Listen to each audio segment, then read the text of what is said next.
I want to talk about the dividing line between adult identity and childhood disorder.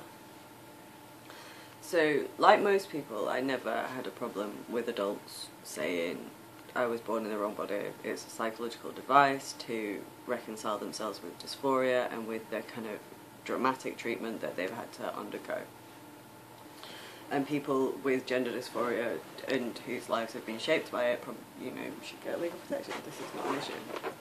The issue comes when you hit the 18 line. And then you want us to pretend that the psychological device that adults are using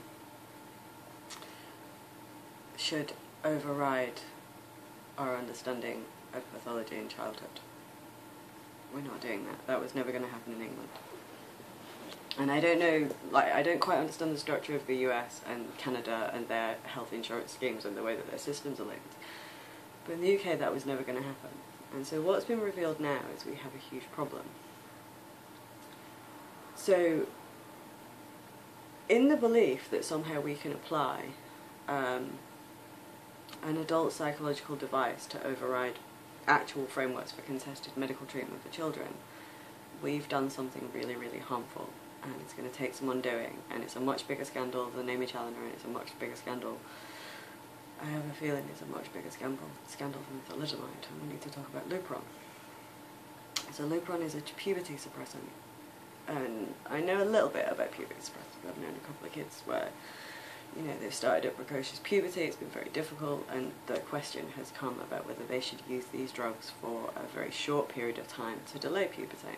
And the reason it's a very big question is because these are very dangerous drugs. Lupron has never been prescribed officially, properly, with sanction for what it's currently being used for, which is to create a lifestyle and an identity in young people that's actually very, very damaging.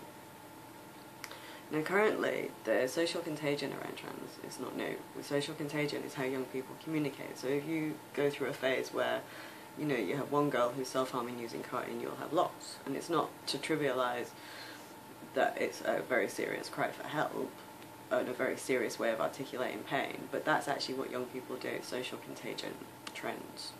This happens. Only we already know the components of this, and we've seen, so with the pro-ana stuff, we've seen this before, where there was massive, there were online communities of anorexics competing. And that's what's happened here. Only we've been told to pretend that social contagion isn't a thing. We're not doing that, and I'm not doing that. So, the demand by trans rights activists, by mermaids, by the Ros Kavinis, Jess Bradleys, Amy Challoners, was that we treat symptoms of emotional and mental distress which are indicators of actual sexual abuse. So the splitting off of identity, that's quite common. Dysphoria is often linked to that. We're to ignore that many of these young people are not neurotypical. We are to ignore them. A lot of these young people are lesbians. And we have adult male abusive males, overtly abusive now, there's no attempt to hide it, who have been using government funding and political machinery to get into schools. And what they have been doing is they have been inducing dysphoria in children. And they have been telling them that their sex is mutable, that gender identity is somehow contained as a normal identity. It's not.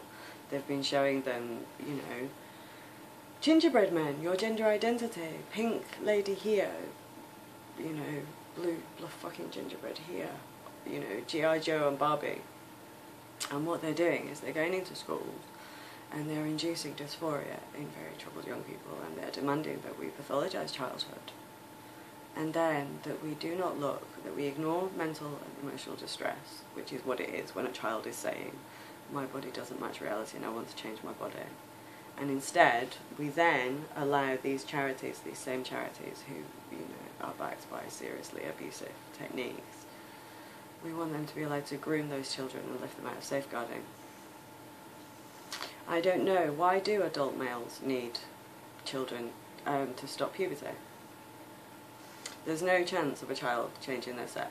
So what we have is a movement where we want children's puberty to be suppressed so that they fit a sexual ideal for adult activists.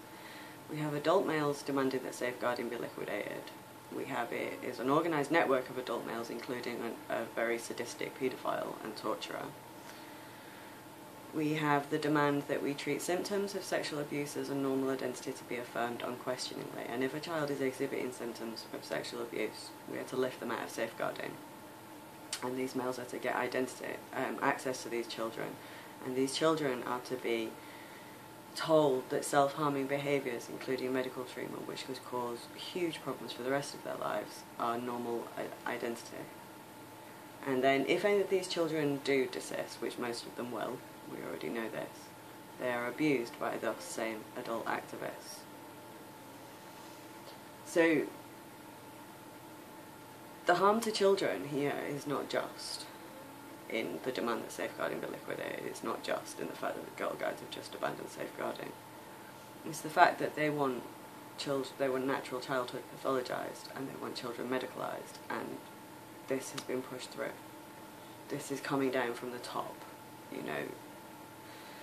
And while it is hitting existing child protection professionals and they're saying not a fucking chance, this has just happened and we're in the middle of it, and these people are in schools. And your child might have an assembly with someone from Mermaids telling them that gender identity is innate and that they should medicalise and destroy their body and mutilate their body, because that would make adult activists feel better. Adult activists who are obsessed with sex and want access to children. We're in the middle of something major here, by the way. This is really major. Now, we broke the back of it in England, but in America this has gone really far, and in Canada this has gone really far, and there are families being threatened with removal of children if they will not affirm gender identity. I wanted to get that off my chest because it's really fucking serious, and we're in the middle of it and it's happening. And while Women Not Validating It has broke the word TERF in the UK, we still have the question of a medical establishment, especially around psychiatry and child psychiatry, who allowed their output to be shaped by narcissistic activists. We have political media institutions who have encouraged the undermining of the rule of law with this. We have academic institutions where they have churned out disciplines which have validated this, which is complete nonsense. We're on the precipice of one of the most major child abuse scandals of our time. And it's going to make the harm done by men like Savile look very, very small.